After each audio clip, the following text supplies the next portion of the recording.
Next program for sum of numbers using function.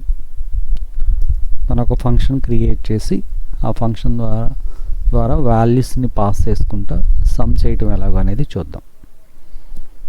So parameter passing technique అనమాట.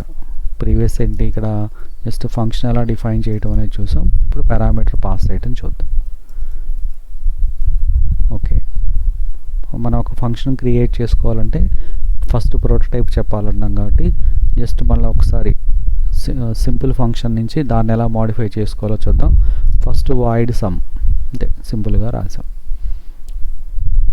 ఇక్కడికి వచ్చేసి మనం ఇక్కడ ఏం చేస్తున్నామంటే సమ్ అనే ఫంక్షన్ డిఫైన్ చేసాం కాబట్టి ఇక్కడ ఒక 2 టెక్నిక్స్లో మనం చేయొచ్చు. ఏంటి, ఒక టెక్నిక్ 1 ఏంటంటే జస్ట్ సమ్ అనే ఫంక్షన్ని కాల్ చేసాం. కాల్ చేసిన తర్వాత ఇక్కడ అంటే మెయిన్లో కాల్ చేసాం. జనరల్గా ఎలా రాస్తారు అంటే ముందు ఇది ప్రోటోటైప్ రాస్తాం, తర్వాత డెఫినిషన్ రాస్తాం. కాలింగ్ అనేది చివరిలో, ఎందుకంటే మనం కాల్ చేసుకోవాలి కాబట్టి చివరిలో రాస్తాం దాన్ని. ఇది డెఫినిషన్ అంటే కోడ్ ఏదైతే ఉండాలో ఆ కోడ్ అనేది ఇక్కడ రాస్తాం. ఫైనల్గా కాల్ చేసుకోవడం చూద్దాం. ఇప్పుడు ఇక్కడ ఏంటి, వాయిడ్ సమ్లో నేను ఇక్కడ ఒక 3 వేరియబుల్స్ తీసుకొని ఆ 3 వేరియబుల్స్లోకి వాల్యూస్ ఇన్పుట్ చేశాను. ఎంటర్ 3 నెంబర్స్ అని చెప్పేసి ఇక్కడ ఇన్పుట్ చేశాను.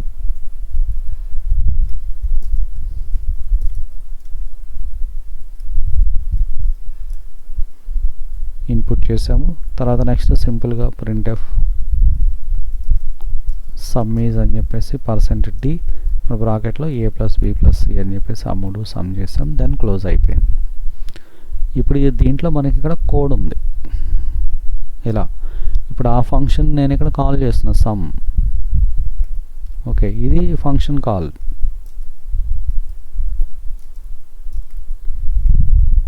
ఇక్కడ నుంచి కాల్ చేస్తాం. అయితే మనకు అనిపించవచ్చు దీనికోసం ఫంక్షన్ ఎందుకు, ఆ కోడ్ ఏదో మన మెయిన్లోనే రాయొచ్చు కదా అని. రాయొచ్చు, బట్ ఈ ప్రోగ్రామ్కి అవసరం లేదు. బట్ మనం ఎలా కాల్ చేస్తున్నాం అనే దానికోసం ఎగ్జాంపుల్ అంతే. దానికోసం ఫంక్షన్ ఎందుకు, ఆ కోడ్ అంతా మెయిన్లోనే రాసుకోవచ్చు అంటే నో ప్రాబ్లం రాయొచ్చు. బట్ ఫంక్షన్ మనం ఎలా కాల్ చేస్తున్నామో కావాలి. సో ఓకే, ఇప్పుడు ఇక్కడ నేను ఫస్ట్ ప్రోటోటైప్ రాశాను. తర్వాత ఇక్కడ డెఫినేషన్లో సమ్ అనే ఫంక్షన్లో ఇక్కడ వేరియబుల్స్ తీసుకున్నాం. అంటే ఇక ఇది సపరేట్ బ్లాక్ అనమాట. ఇన్పుట్ చేసాము, ప్రింట్ చేసాం. ఆ ఫంక్షన్ నేను ఇక్కడ నుంచి కాల్ చేశాను. ఓకే, ఇప్పుడు రన్ చేస్తే మన ఫంక్షన్ని కాల్ చేసాం కాబట్టి ఇక్కడ ఎంటర్ 3 నెంబర్స్ ఉంటుంది. 1 2 3 ఇచ్చాము. ఓకే, సమ్ వచ్చింది. Okay clear. అంటే ఇక్కడ నుంచి మనం కాల్ చేసాం కాబట్టి ఓకే. ఇప్పుడు నాకు ఈ కోడ్ ఇంకోసారి ఎగ్జిక్యూట్ అవ్వాలి, అంటే 2 సార్లు ఎగ్జిక్యూట్ అవ్వాలి. 2 సార్లు ఎగ్జిక్యూట్ అవ్వాలంటే ఇప్పుడు సపోజ్ ఫంక్షన్ లేదు అనుకోండి, 2 సార్లు ఎగ్జిక్యూట్ అవ్వాలంటే ఏం చేస్తాం, ఫంక్షన్ లేకపోతే ఇదే కోడ్ని మళ్ళీ మనం ఇంకోసారి రీరైట్ చేస్తాం, ఇంకోసారి రాస్తాం. అలా కాకుండా ఇప్పుడు ఇక్కడ మనకి రీయూజ్ ఎలా అనేది చూద్దాం. రీయూజ్ అంటే దీన్ని ఇంకోసారి మనం ఎలా ఉపయోగించుకోవచ్చు అనేది. దీన్ని ఇంకోసారి ఎలా ఉపయోగించుకోవచ్చు, మళ్ళీ సేమ్ సమ్ అనండి, రెండోసారి కాల్ చేయండి అంతే. ఆటోమేటిక్గా ఈ కోడ్ రెండోసారి వర్క్ అవుతుంది మనకి. ఫస్ట్ సమ్ అన్నాం, సో ఫస్ట్ టైం వర్క్ అవుతుంది ఈ కోడ్. తర్వాత సమ్ అన్నాం, రెండోసారి వర్క్ అవుతుంది.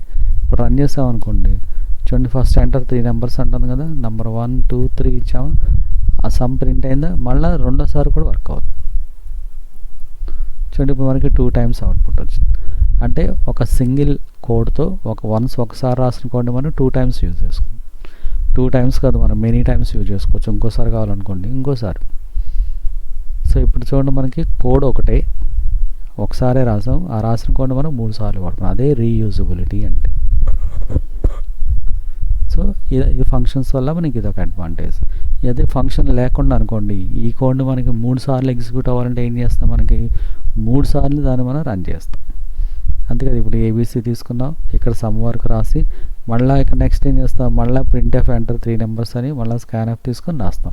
అలాగే మల్టిపుల్ టైమ్స్ కావాలంటే మల్టిపుల్ టైమ్స్ కోడ్ రాస్తాం. కానీ ఇక్కడ మనం సింపుల్గా ఫంక్షన్లో కోడ్ రాసేసాం.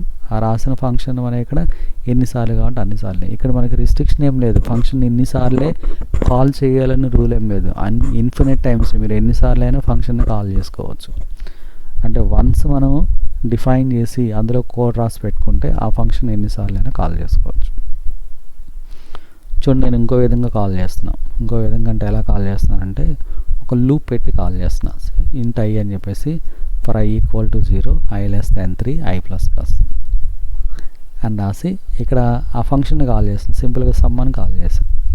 అండ్ ఇప్పుడు మనకి ఈ ఫర్ లూప్ ఎన్నిసార్లు తిరుగుతుంది? సో 0 నుంచి 3 వరకు అంటే 3 టైమ్స్ కదా. ఆ 3 టైమ్స్ ఇప్పుడు నాకు ఫంక్షన్ వర్క్ అవుతుంది. చూడండి, ఇప్పుడు నేను రన్ చేశాను. ఫస్ట్ టైం ఓకే, తర్వాత సెకండ్ టైం ఓకే, మళ్ళీ థర్డ్ టైం. చూడండి 3 టైమ్స్ వర్క్ అయింది. అట్లా అనమాట. అంటే ఆ ఫంక్షన్ మనం ఎన్నిసార్లు అయినా కాల్ చేసుకోవచ్చు.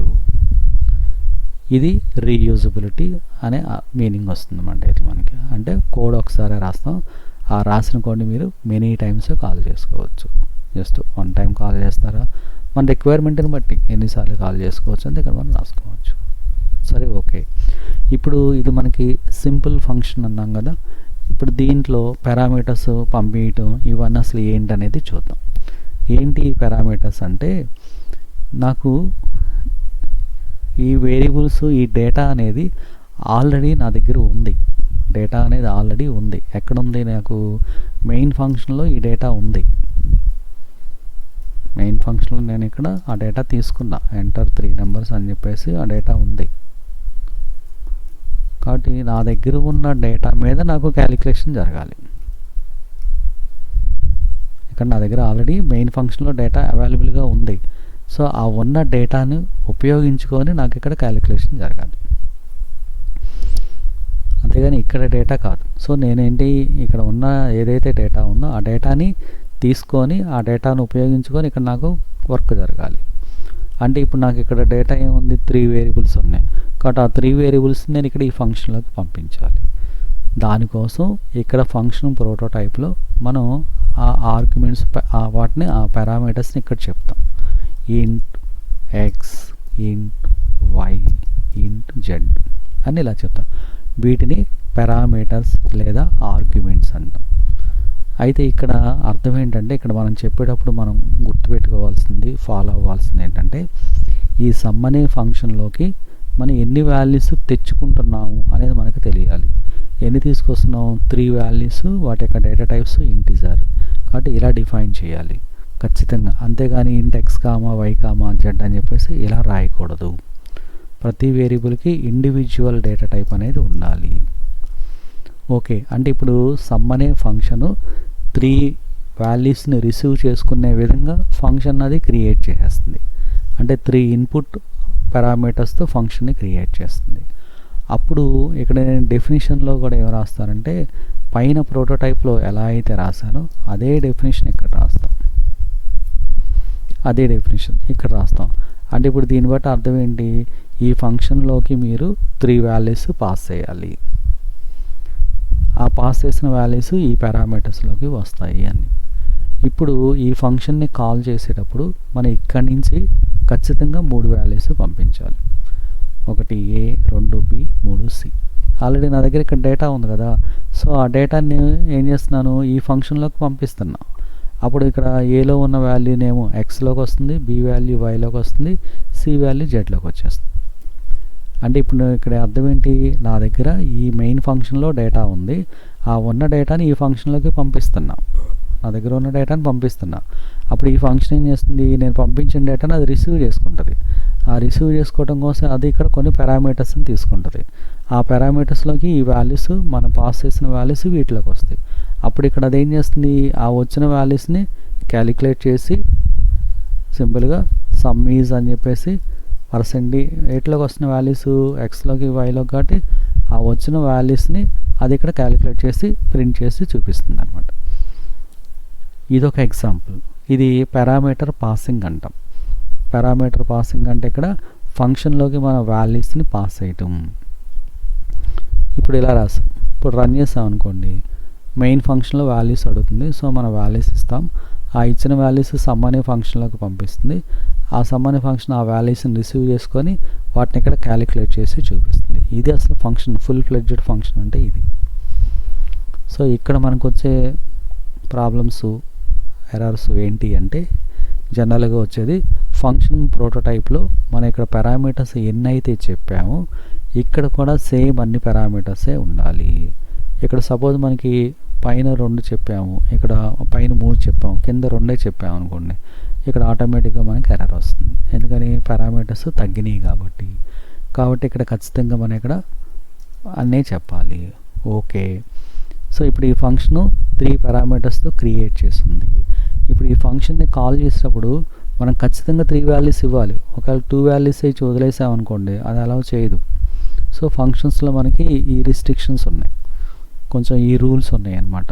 ఈ ఫంక్షన్స్లో మనం ఇదొక డిసడ్వాంటేజ్ అనుకోవచ్చు.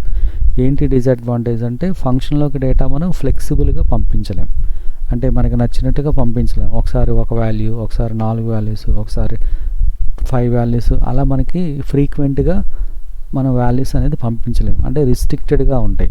మీరు ఇన్ని వాల్యూస్తో ఫంక్షన్ ప్రోటోటైప్ చెప్పారు కాబట్టి ఖచ్చితంగా అన్ని వాల్యూస్ పంపించాల్సిందే. అంతేగాని మనకి ఫ్లెక్సిబుల్గా అన్ని వాల్యూస్ అనేది పంపించలేము అనమాట. సో అదొక డ్రాబ్యాక్ మనకి ఫంక్షన్స్లో ఉందన్నమాట. సో అందుకని ఇక్కడ మనం డిఫైన్ చేసేటప్పుడే ఎన్ని ఆర్గ్యుమెంట్స్ అయితే, అంటే ఇక్కడ పారామీటర్స్ అంటున్నాం, ఆర్గ్యుమెంట్స్ అంటున్నాం, రెండో ఒకటే. ఇవి ఏంటంటే వాల్యూస్ని అటు ఇటు ఎక్స్చేంజ్ చేస్తూ ఉంటాయి అనమాట. అంటే ఫంక్షన్ టు ఫంక్షన్ వాల్యూస్ని ఎక్స్చేంజ్ చేస్తాం. ఒక టైం వాల్యూస్ పంపిస్తూ ఉంటుంది, ఇంకో టైం వచ్చిన వాల్యూస్ రిసీవ్ చేసుకుంటూ ఉంటుంది. సో ఇక్కడ మనం డిఫైన్ చేసిన ఆర్గ్యుమెంట్స్ ఎన్నైతే ఉన్నాయో కింద కూడా సేమ్ ఉండాలి. అలానే ఫంక్షన్ కాల్ చేసేటప్పుడు కూడా ఖచ్చితంగా అన్ని వాల్యూసే మనం పంపించాలి. తర్వాత కొన్ని ఎగ్జాంపుల్స్లో ఫంక్షన్ ప్రోటోటైప్ ఎలా చెప్తారంటే జస్ట్ ఓన్లీ డేటా టైప్స్ వరకు చెప్పి ఇలా డిఫైన్ చేస్తారు, ఇంట్ అని డిఫైన్ చేస్తారు. సో ఇది కూడా వ్యాలిడే మనకి, ఇలా కూడా చెప్పచ్చు. ఇలా చెప్తే మనకి ఒక అడ్వాంటేజ్ ఏంటంటే ఇక్కడ ఫంక్షన్ క్రియేట్ చేసేటప్పుడు, ఇక్కడ నేను సమ్ అనే ఫంక్షన్ క్రియేట్ చేశాను కదా, క్రియేట్ చేసేటప్పుడు ఇక్కడ మన ఇష్టం ఏ వేరియబుల్స్ అయినా పెట్టుకోవచ్చు. పైన వేరియబుల్ నేమ్ కనుక మనం ఇస్తే అదే వేరియబుల్ నేమ్ కింద వాడతాము. కానీ ఇక్కడ వేరియబుల్ ఇవ్వకుండా డేటా టైప్ ఇచ్చామనుకోండి, అప్పుడు ఇక్కడ మనకి ఫ్రీ హ్యాండ్ ఉంటుంది, ఏ వేరియబుల్ అయినా వాడుకోవచ్చు. ఇప్పుడు నేను ఇక్కడ జస్ట్ ఇంట్ అని రాసా. సో ఇక్కడ నేను ఇంట్కి x, into y, into z అంటే ఇలా రాస్తే అర్థం ఏంటి, ఓకే 3 ఇంటిజర్ టైప్సే, అంతే, డమ్మీస్ అంతే, మూడు మాత్రం ఇంటిజర్ టైప్సే. సో ఇక్కడ మనకి వేరియబుల్ ఎందుకు రాస్తున్నాము, వాల్యూ వస్తుంది, ఏ అనే వాల్యూ వస్తుంది, ఆ వచ్చిన వాల్యూని ఇది రిసీవ్ చేసుకుంటుంది అనమాట. సో బి ద్వారా వాల్యూ వస్తుంది, అది ఇక్కడ రిసీవ్ చేసుకుంటుంది. సో ఇలా వాల్యూస్ని ఇవి రిసీవ్ చేసుకుంటున్నాయి కాబట్టి ఇక్కడ డెఫినేషన్లో వేరియబుల్స్ చెప్పాలి. ప్రోటోటైప్లో ఏంటంటే మనకి వేరియబుల్ నేమ్స్ చెప్పకపోయినా ఏం కాదు, జస్ట్ ఓకే 3 ఇన్పుట్ వాల్యూస్తో ఒక ఫంక్షన్ అది బ్లాక్ని క్రియేట్ చేసి పెడుతుంది. ఇలా అయినా రాయొచ్చు. ఇలా రాస్తే మనకి ఏమవుతుందంటే ఇక్కడ వేరియబుల్స్ మన ఇష్టం ఎలా అయినా తీసుకోవచ్చు. సో ఇదొక మోడల్. తర్వాత ఇంకొకటి ఫంక్షన్స్లో మనం ఇంకోటి చూడాల్సింది ఏంటంటే, ఇప్పుడు నేను ఇక్కడ సమ్ అనే ఫంక్షన్ అంటే మెయిన్లో ఉండి సమ్ అనే ఫంక్షన్లోకి నేను ఇక్కడ వాల్యూస్ పంపిస్తున్నా కదా, 3 వాల్యూస్. ఆ పంపించడం కోసం ఇక్కడ నేను ఏబిసి అని వేరియబుల్స్ తీసుకున్నా. ఇక్కడ నేను ఇక్కడ ఈ ఫంక్షన్లో రిసీవ్ చేసుకోవడం కోసం ఏం తీసుకున్నాను, XYZ తీసుకున్నాను. అంటే ఏలోది ఎక్స్లోకి, బిలోది వైలోకి అలా వస్తున్నాయి కదా. ఇప్పుడు మనం పాస్ చేసే ఆర్గ్యుమెంట్స్ అంటే ఇక్కడ మనం వాల్యూస్ పంపించే వేరియబుల్ నేమ్స్, ఇక్కడ ఫంక్షన్లో రిసీవ్ చేసుకునే వేరియబుల్ నేమ్స్ డిఫరెంట్గా ఉంటే వీటిని ఫార్మల్ ఆర్గ్యుమెంట్స్ అని చెప్పేసి పిలుస్తాం. ఫార్మల్ ఆర్గ్యుమెంట్స్ లేదా ఫార్మల్ పారామీటర్స్ అనొచ్చు. లేదు ఇక్కడ నాకు ఏ ఉంది, ఇక్కడ నేను ఏకి ఏ తీసుకున్నా, ఇక్కడ బీకి బి తీసుకున్నా, అంటే అదే నేమ్స్లో తీసుకోవచ్చు. ఎందుకు, ఇప్పుడు ఇదేమో ఒక బ్లాక్ సపరేట్, ఇది ఫంక్షన్ 1, ఇది ఈ బ్లాక్ వేరు, ఈ బ్లాక్ వేరు, అంతే కదా. ఇందాక ఏంటి మనకి కంపైలర్ ఏం చేస్తున్నాం, ఒక్కొక్క దానికి ఒక బ్లాక్ పెట్టేస్తుంది. కాబట్టి ఇవేమో ఏబీసీలు అనేది మెయిన్ ఫంక్షన్ బ్లాక్లో ఉంటాయి, ఇవేమో సమ్ అనే బ్లాక్లో ఉంటాయి. కాబట్టి డిఫరెంట్ బ్లాక్స్లో ఉన్నాయి కాబట్టి సేమ్ నేమ్స్ తీసుకోవచ్చు. ఇలా తీసుకుందాం అనుకోండి, ఇప్పుడు ఏలో ఉన్నది ఇక్కడ ఏలోకి, బీలోది బీలోకి వస్తుంది. అలాగా అంటే మనం పాస్ చేసే వేరియబుల్ నేమ్స్, రిసీవ్ చేసుకునే వేరియబుల్ నేమ్స్ సేమ్ ఉంటే కనుక వాటిని యాక్చువల్ పారామీటర్స్ లేదా యాక్చువల్ ఆర్గ్యుమెంట్స్ అంటాం. ఫార్మల్, యాక్చువల్ 2 రకాలు. యాక్చువల్ అంటే ఏంటి, ఇక్కడ ఫంక్షన్ ద్వారా మనం పాస్ చేసే వేరియబుల్ నేమ్స్, రిసీవ్ చేసుకునే వేరియబుల్ నేమ్స్ ఒకే పేరుతో ఉంటే యాక్చువల్ అంటాం, యాక్చువల్ పారామీటర్స్ లేదా యాక్చువల్ ఆర్గ్యుమెంట్స్. లేదు ఇక్కడ మనం పాస్ చేసే వేరియబుల్ నేము రిసీవ్ చేసుకునే వేరియబుల్ నేమ్ డిఫరెంట్, ఇందాక ఏకి ఎక్స్ బీకి వై ఎలా ఉందనుకోండి, వాటిని ఫార్మల్ పారామీటర్స్ అంటాం. ఇప్పుడు ఏబీసీ తీసుకున్నాం కదా, ఇక్కడ కూడా నేను ఏబీసీ తీసుకున్నాను అంటే అక్కడ మార్చాకంటే ఇక్కడ కూడా ఓకే. ఇలా మనం రన్ చేస్తే సేమ్ అవుట్పుట్ వస్తుంది, నో ప్రాబ్లం. అయితే స్టార్టింగ్లో ఏంటంటే చాలామంది కన్ఫ్యూజ్ అవుతారు, ఎందుకంటే ఇక్కడ ఏ ఉంది కాబట్టి ఈ ఏ ఒకటే అనుకుంటారు, కాదు. ఇక్కడ ఉన్న ఏ వచ్చేసి ఏంటి, ఈ ఫంక్షన్ వరకే దాని లిమిట్ ఉంటుంది, ఆ ఫంక్షన్ దాటి అది మనకి బయటికి రాదు. అలానే ఇక్కడ ఉన్న వేరియబుల్ ఈ ఫంక్షన్ వరకే ఉంటుంది. సపోజ్ చూద్దాం, ఇక్కడ నేను జస్ట్ ఇలా రాసా, ఓన్లీ సమ్ రాసా, ఇక్కడ కూడా పైన కూడా తీసేసా, ఓన్లీ సమ్ రాసా. ఇప్పుడు నేను ఇక్కడ కూడా సమ్ అనే కాల్ చేసా, ఇలా కాల్ చేసి ఇక్కడ నేను sum is a plus b అని ఇలా రాసా, a plus b plus c అని రాసా. అంటే నేను ఏ ఉద్దేశంతో రాశాను, ఇక్కడ ఆల్రెడీ ఏబీసీ ఉన్నాయి కదా, వాటిని ఈ ఫంక్షన్లోకి తీసుకొచ్చి వాడుకోవాలని చెప్పేసి రాశాను. సో ఇప్పుడు రన్ చేస్తే ఏముంటుందో చూడండి, అది ఎర్రర్ వస్తుంది. ఎందుకని ఈ వేరియబుల్స్ అసలు ఈ ఫంక్షన్లో లేవు అంటది. అదేంటి పైన ఉన్నాయి అంటే పైన ఉన్నాయి, కానీ పైన ఎక్కడ ఉన్నాయి అవి, ఈ మెయిన్ అనే ఫంక్షన్లో ఉన్నాయి, అంటే ఈ బ్లాక్లో ఉన్నాయి. సింపుల్గా చెప్పండి, అదొక రూమ్, మెయిన్ అనేది ఒక రూమ్, ఇది వచ్చేసి సపరేట్ రూమ్ కాబట్టి అసలు అందులో ఉన్నాయి, ఇందులోకి రావు అనమాట.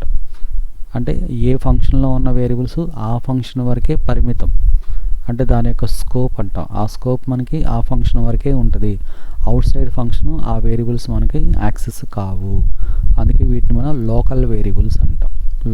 లోకల్ అంటే ఆ ఫంక్షన్ వరకే యాక్టివ్గా ఉంటాయి, అవుట్ సైడ్ ఫంక్షన్ మనకు అది యాక్టివ్గా ఉండవు, కాబట్టి వీటిని లోకల్ వేరియబుల్స్ అంటాం. అందుకోసం ఈ వేరియబుల్స్ వేరే ఫంక్షన్లో కూడా కావాలి అనుకుంటే అప్పుడు మనం ఏం చేస్తామంటే ప్రోటోటైప్లో ఇక్కడ మనం చెప్తాం, ఓకే ఎన్ని వాల్యూస్ మీకు కావాలి, 2 కావాలా 3 కావాలా అనేది ఇక్కడ చెప్తాం. అప్పుడు డెఫినేషన్లో ఏం చేస్తాం, ఓకే నాకు ఇక్కడ 3 వాల్యూస్ కావాలి కాబట్టి ఆ 3 వాల్యూస్ రిసీవ్ చేసుకోవడం కోసం ఒక 3 వేరియబుల్స్ తీసుకుంటాం, డేటా టైప్ ప్రకారం తీసుకుంటాం. ఓకే ఇప్పుడు ఫంక్షన్ కాల్ చేసేటప్పుడు ఓకే ఇప్పుడు ఆ ఫంక్షన్లోకి నేను 3 వాల్యూస్ పంపించాలి కాబట్టి నాకు ఆల్రెడీ ఏబీసీలో వాల్యూస్ ఉన్నాయి కాబట్టి ఆ వాల్యూస్ని ఇక్కడ కాల్ చేస్తాను అనమాట. ఇలా మనం డిఫైన్ చేసుకుంటూ వస్తాం. ఇది ఫంక్షన్ ప్రోటోటైప్లో మనం పారామీటర్స్ చెప్తాం. అలానే నెక్స్ట్ వచ్చేసి ఇక్కడ డెఫినేషన్లో ఆ పారామీటర్స్కి మనం ఇక్కడ కొన్ని వేరియబుల్స్ ఎలా డిఫైన్ చేస్తున్నాం అనేది, అలానే ఫంక్షన్ కాల్ చేసేటప్పుడు ఎలా కాల్ చేస్తున్నాం అనేది. ఓకే ఇక్కడ వరకు ఓకే. ఇప్పుడు మనం ఫంక్షన్ లోపలికి వాల్యూస్ తెచ్చుకుంటున్నాం కాబట్టి వాల్యూస్ అది లోపలికి పంపిస్తున్నాం. ఓకే సో ఇప్పుడు ఈ ఫంక్షన్ యొక్క నేచర్ ఏంటంటే, ఫంక్షన్ యొక్క నేచర్ ఏంటంటే అది వాల్యూస్ని తీసుకుంటుంది లోపలికి, మీరు ఎన్ని వాల్యూస్ అని ఇవ్వండి వాల్యూస్ని తీసుకుంటుంది. కానీ ఫంక్షన్కి ఒక రూల్ ఉంది, ఏంటంటే మన ఫంక్షన్లోకి ఎన్ని వాల్యూస్ వచ్చినా రాకపోయినా సరే అది ఖచ్చితంగా ఒక వాల్యూని వెనక్కి పంపిస్తుంది, వెనక్కి రిటర్న్ చేస్తుంది. వెనక్కి పంపించడం అంటే అర్థం ఏంటి, ఇప్పుడు ఈ ఫంక్షన్ ఉంది, దీన్ని ఎక్కడి నుంచి మనం కాల్ చేసాం, ఈ ప్లేస్ నుంచి కాల్ చేసాం. ఈ ప్లేస్ నుంచి కాల్ చేసాం కాబట్టి అది ఆటోమేటిక్గా ఆ వాల్యూని వెనక్కి పంపించేస్తుంది. ఏ వాల్యూని వెనక్కి పంపిస్తుంది, మనం ఏ వాల్యూ కావాలంటే ఆ వాల్యూని మనం వెనక్కి పంపిస్తాం. సో అంతే ఫంక్షన్ యొక్క నేచర్ అది. ఫంక్షన్లోకి మీరు వాల్యూస్ ఇవ్వండి ఇవ్వకపోండి, అంటే ఏంటంటే ఏ ఫంక్షన్ ఇక్కడ వాల్యూస్ ఇట్ మే బి అంటే రిసీవ్ చేసుకోవచ్చు, రిసీవ్ చేసుకోకపోవచ్చు, but it must return a value, అది ఖచ్చితంగా వాల్యూని రిటర్న్ చేస్తుంది. అందుకోసమే మనం ఫంక్షన్ ముందు వాయిడ్ అనేది రాస్తున్నాం. అంటే ఇక్కడ అర్థం ఏంటి, వాయిడ్ అది నల్ని రిటర్న్ చేస్తుంది, అంటే ఎంటీని రిటర్న్ చేస్తుంది అని చెప్పేసి మీనింగ్ కోసం రాస్తున్నాం. ఓకే ఇప్పుడు నేను వాల్యూ రిటర్న్ చేయాలనుకోండి, ఒకవేళ ఎలా రిటర్న్ చేయొచ్చు అంటే ఈ వాయిడ్ అనేది తీసేసి ఓకే అది ఏ వాల్యూ రిటర్న్ చేస్తుంది దాని డేటా టైప్ రాస్తాం, ఇంటిజర్ వాల్యూ రిటర్న్ చేస్తుంది. ఓకే ఇంట్ అని రాస్తాం. ఇప్పుడు ఇక్కడ కూడా ఏం చేస్తాం, వాయిడ్ తీసేసి ఇంట్ అని పెడతాం. ఓకే ఇంట్ అని పెట్టాం కదా, ఎలా రిటర్న్ చేస్తుంది అంటే ఇక్కడ రిటర్న్ చేయటం కోసం మనం ఒక కమాండ్ ఉపయోగిస్తాం, దాని పేరు రిటర్న్ అనే కమాండ్. వాల్యూ వెనక్కి రిటర్న్ చేస్తున్నాం కదా, అది రిటర్న్ చేయటం కోసం ఇక్కడ వాడే కమాండ్ పేరే రిటర్న్ స్టేట్మెంట్. ఓకే ఏమి రిటర్న్ చేస్తుంది మన ఇష్టం. ఇప్పుడు ఏ ప్లస్ బి ప్లస్ సి అంటే ఆ మూడింటిని సమ్ చేసి వచ్చిన సమ్ని వెనక్కి పంపిస్తుంది.